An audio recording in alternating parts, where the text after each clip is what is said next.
Hi there, Sandra here from createinspain and Siser Juliet Beginners to Pro. Today I am using a shortcut slot and I'm going to go through a few things that you might want to know if you've never used it before. Now, firstly, Shortcut Slot Pro is the version I've got. Most people don't actually need the Pro version. It's really more for people who are using multiple machines and who are doing extremely large vinyl items. Usually it is used by people who are using Shortcut Slot for business purposes. I do have a link which I'll put down below which tells you the difference between the Pro and the standard version, and you can look at it and work out for yourself whether you would need the Pro. Chances are you probably don't. You might think, well, why have I got it? I've got it because I used to have a double head cutter and I had to have a Pro version for that.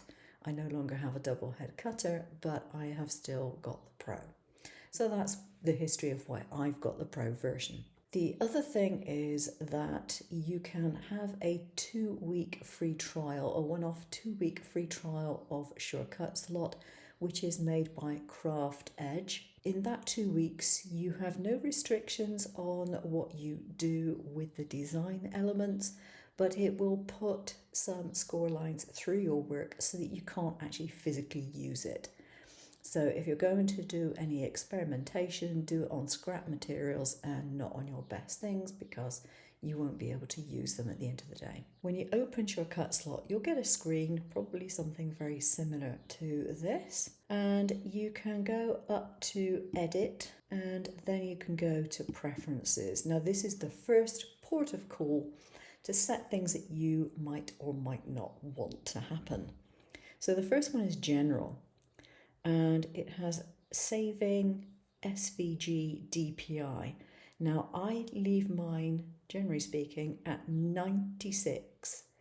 This is a very common setting and it is used by an awful lot of graphics programs and an awful lot of machines. Some software prefers you to use 72 DPI, so you have the choice in here. You can actually change it to various options depending on what you're going to do with your design afterwards. Remembering the last mat size, I have mine set to A4 because that is generally what I'm using. I am in the EU and we use A4 paper and A4 card largely, so that's why mine's set to that. Auto scale the mat to fit the window is pretty self-explanatory. It means that I can see the entire mat. No matter what mat size I set it to, I can still see the whole thing. Keep mat visible while cutting. Again, pretty self-explanatory. You want to be able to see the mat still. Automatically switch property tabs based on current selection. Again, pretty self-evident. Warn me about too many fonts installed. I've got quite a lot of fonts installed. Not as many as some, but I've certainly got plenty. I've never had a problem. But I haven't got this switched on either. Embed images in project files. So that means if you do have your pictures in there, you can embed them. And when you see your files, you'll see pictures. And show menu font sample. And that is something that you get in two areas in Shortcut Slot. You get it in a drop-down list over here. And you also get it if you go to the library and choose fonts. So that's pretty much okay. And go to Edit, Constrain Angle. If you draw a line and you want it constrained, you can choose the degree that it constrains to. So if you're drawing a line and you move one end of it, it will constrain to 15 degrees or whatever it is that you have set it to. Now, nudge. Nudge is under the position tool here. And if you click on the arrows in the position, it will nudge it by a certain amount. So whatever object you have selected will be nudged, in my case, by 1 millimeter at a time. My arrow key increment is the arrow key on my keyboard, and that I have set to 2 millimeters at a time. But you can alter this. It's up to you how you want to set it up. This one can sometimes get people unawares. Keep objects on mat when dragging. It literally means that you won't be able to move anything off of the mat, that it will automatically stay on the mat no matter what you are doing. Personally, I don't quite know why you'd want to do that, but some people presumably do. Keeping proportions as a default. So if you're making something larger, it will automatically do it proportionally. This one is do not keep proportions on free transform, and again, I've not got this one checked because generally I do want to keep the proportions. It's very easy to make a mistake if you don't have that checked and you're doing boxes and things like that. Sometimes that can cause problems. Default shadow size. So for a shadow layer, my default size is 2mm. Put it to what you want. Automatically simplify shapes. So this means that whatever you draw is automatically simplified, in this case by a threshold of 10. This is not something that you want to play around with too much. It's a good overall setting. Never fill open paths. Okay. If you're doing a lot of work with compound paths, Boolean paths, where you're joining shapes together, subtracting one shape from another, and so on and so forth, and you can't do it, the chances are you can't do it because there's an open path. Now, if you allow paths to be open and still filled with colour, you won't necessarily be aware that they are open paths. You'll think they are closed. So I don't tend to uncheck that one. So I will click OK. Right, so the next bit I want to go through is the settings over here and the various things that you can do here. So we have the mat size. Now, some people like to keep their mat size to the size of the mat that they're using, and other people, like me, like to keep it to the paper size which we're using. Occasionally, I will go into here and I use 12 by 12 or 24 by 24 or something or other. Or maybe I've got particular sizes of paper or card, or maybe things that I'm doing that I want a specific size. So you can go into custom mat size. You can choose whatever size you wish, and you can save that size with a name. But generally speaking, I leave mine on A4. Orientation, vertical portrait is what I particularly choose, although you can go for horizontal if you so wish. Units, I'm in metric, so I go for centimetres, but I could go for millimetres or indeed inches. Now here we have the show grid, and this will be more or less 1 inch grid, and it says 2.54 centimetres, which is approximately 1 inch. But you can use whatever measurement you like. You can use bigger ones, smaller ones. You can set it to whatever you want to set it to. The subdivision is how much that is divided again. I don't use them at all, simply because I prefer to see a plain area. They can be good if you want to line things up, but then again, you also have guidelines.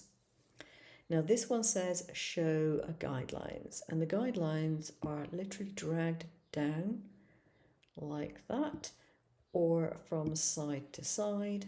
So you've got the vertical ones and the horizontal ones. And when it comes to getting rid of them, you go to view, you go to guidelines, and then you've got the various options there for showing, hiding, locking, unlocking, clearing, or editing them. You've also got edit on this side here, so you've got a couple of places you can go to that. If you have show outlines only checked, then no fills are going to show up regardless of whether an object has a fill or not. You have show print margins, which in this case would be here for me. That will vary according to your printer and how that is set up. I generally don't have them showing. Show registration marks will only show up when you've got something on there to cut. Show page colour. Now my page colour is set to white, but you can set it to whatever colour you like. I keep it on white and I don't even have it showing. So show templates. We have some templates here that are for general use, and we have things like clothing templates and that sort of stuff. I don't use them. I don't do much in the way of vinyl cutting for garments, but I just don't use templates. I use measurements of my own. That's not something that I ever actually want to use. So that's the document setting. So then we have the position and size. Now, for those of you who are not aware, X means going across and Y means going up and down. And the higher the number, the further you are to the right. And I think it's the higher the number you are, the further you are down. This will give you positions. So we have our nudge, which, as I mentioned before, I've got set to 1 millimeter, so you can nudge items left or right, up and down. We have alignment buttons. If I put some objects in here, there we go. So I've got alignment objects. So I've got my objects here, and I can align them to the left, align them to the middle, align them to the right. I can align them to the top, I can align them to the middle vertically, and I can align them to the bottom. Now I can either align them to the selection that I have made here, or if I use this, I can align them to the page, and it will do whichever one I ask it to do. For shapes, let's just pick one here. Keep proportions, and that means if I do this, it keeps the proportions. There we go. It does exactly what it says on the tin. If I uncheck that, I can move this and I don't keep the same proportions. So pretty self-explanatory. Rotating will rotate by a certain amount. There we go. There we are. And again, if I go that way. And flipping flips an image or a design left to right or up and down. So nothing very complicated in there. So go to the palette. Okay, so now we have color fills and lines. You can see I've got pen color here. If I go to color and then I click on this, it gives me this normal palette, and I generally have it on black or red, something of that ilk. If I go to pen color and then go to this, it gives me different pen colors. And we can change and rename the pen sets if we so wish. And then we have the line width. Now, if I pick this and I make it a lot thicker, this does not give me double cut lines. The cut line will be in the middle of this line, no matter what thickness I give it. This is solely for printing and for visuals. Now you have the joining types, and you can look at these, and as you go over them, you will see that an explanation pops up. And that is the case in most things. In Shortcut Slot, you'll get an explanation if you need it. Line style. So we have lots of different varieties here of dashed lines and dots and all the rest of it. And should you require to do so, you can edit it and you can choose the dash, the gap, the dash, the gap, etc. And you can make your own options up. What else have we got here? Oh yes, opacity. This is for your actual lines and drawings.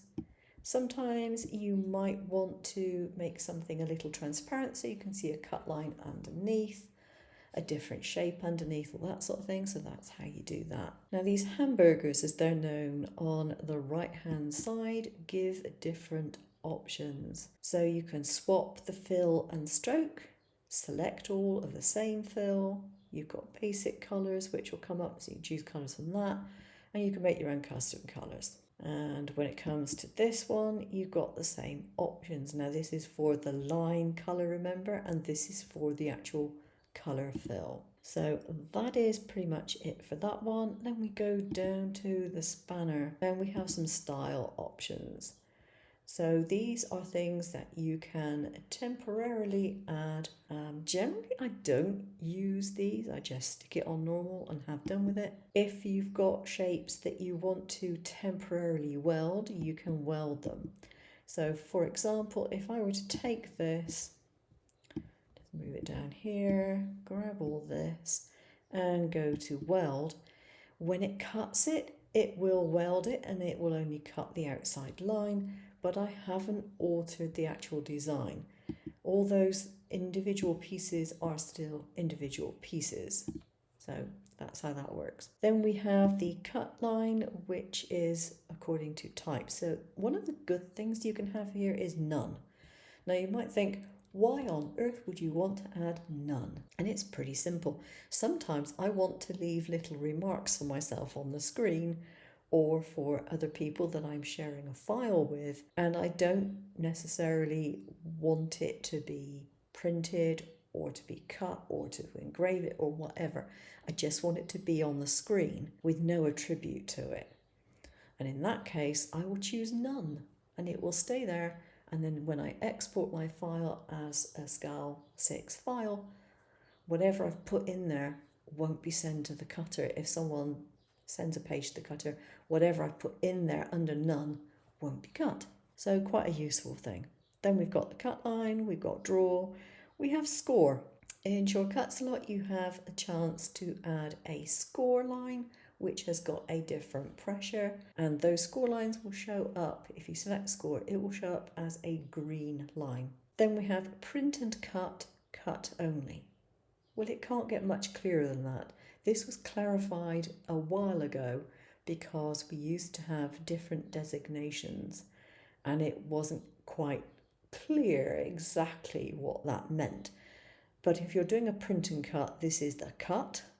If you're doing a print and cut, this is the print only, because sometimes you don't necessarily import something that is going to do that automatically, like an image trace. Sometimes you get it and you want to set that designation separately. Color layer alignment isn't something that I generally bother with. Yeah, I think color layer alignment is just so that you can put it so that you've got marks, for example, and they are used for aligning your cuts. If you're doing final cuts and things like that, you can set them to color layer alignment. Data source, it's handy if you want to do a lot of things like labels for products that have got to have individual numbers on them, serial numbers, that sort of stuff. Or it's used if you want to do a lot of addresses for things where you want to put in information and you want it to change sequentially, basically. I did do, I believe, a video on that a while ago. I think I did. Not something I generally use. Right, now we're on to the fonts. Okay, so we have two options when it comes to text. We can view all, or we can have favorites. Actually, there's a third one, fonts which are in this project. So if I come in here and I just type hello, and then I select this, it will tell me that I've used best swashed. It's not an easy one to say, that. Best swashed. That is that particular font. But if I wanted to choose a font, I could choose from favorites or I could choose from all my fonts.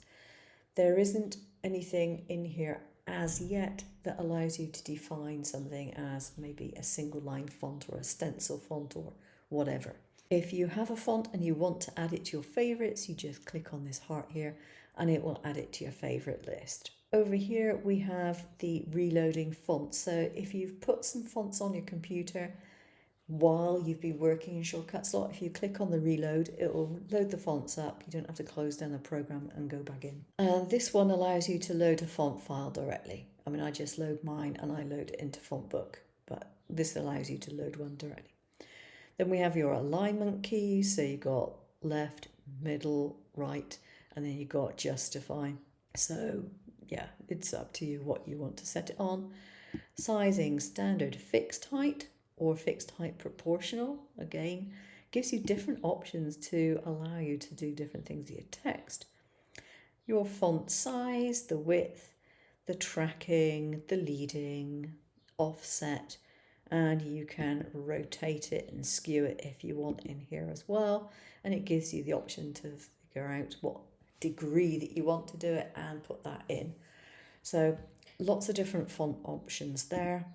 The fonts are also available, as I mentioned, if you go up to the library, you click on fonts, and then you've got all your fonts here as well. And you can increase the size that they appear so that you can easily browse and find what you want. You have the option again with this project or all, and you can, if you know the name of your font, go to directly the right letter to search for a particular font that you want to use. Again, we have the add to favorites one here. And I think that is about it for fonts. Right, now we are in the realms of layers. Layers are useful for grouping things, for keeping track of what is what, of assigning different colours to layers and all sorts of bits and pieces like that. And everything that you have will automatically appear in a new layer. You can select a layer just by clicking on this, and obviously once you've selected it, you can do whatever it is that you want to do with that particular layer. Over here in the right hand side, you have a hamburger with some menu options, and one of the ones that it has, which is sadly overlooked, is remove empty layers. If you've been making a design and you've gone in and you've changed things, you take things out, you put things in, you move things around, take things out, it's worthwhile going to the empty layers, just in case you've got some odd things in there that just don't seem to have disappeared. And you can add another layer folder manually, you can duplicate, delete, arrange, so you can raise them or lower them. You can show, hide, and you can lock and unlock layers, and you can toggle layers as well. You can toggle them in the show and hide as well as in the lock and unlock. Remove your empty layers and your layer properties. If you click on your layer properties, you can put the name for your layer in there. You can lock it if you want to, etc. That sort of stuff. So useful to know what you can do. And then of course you've got a help button, which gives you a few topics of help on here. And yeah, objects, adding text, not an awful lot. You can go to the home and they've got a few little bits in here, but in general, you really are unlikely to need it. The best thing that you can do when you have a new piece of software is to go through and play with the buttons. Put some cheap paper in your machine if you want to actually cut anything or draw anything. Don't use your expensive stuff, but go in and play with it, because that is how you actually learn how to use your software. If you get stuck, we can generally help you out, but that's how you're going to learn how to use it. Down here we've got the page numbers, pages that we have in a project. If you want another page, just add a page. You can name it if you want to. And up here is where you add a new project. So this is pages within a project. This one down here. And this one is new projects. You've also got a chance to alter between basic and advanced handles. On the basic, if you look at what you get here, you have your rotation, you have up and down, you have the size, etc. If you go to the advanced, you don't have those reminders there. Little reminders pop up when you go over them, but they are not actually physically shown. And I tend to keep mine on basic, because if I do tutorials and people aren't familiar with it, it helps out from that point of view. So that is it for today. That gives you a pretty good oversight to how to set things up. I've got quite a few videos on Shortcuts a lot if you want to look at the SCAL bite size. They are very short videos on specific topics, and they are on both my channels. So hope you found that useful. I will see you again soon. Take care now.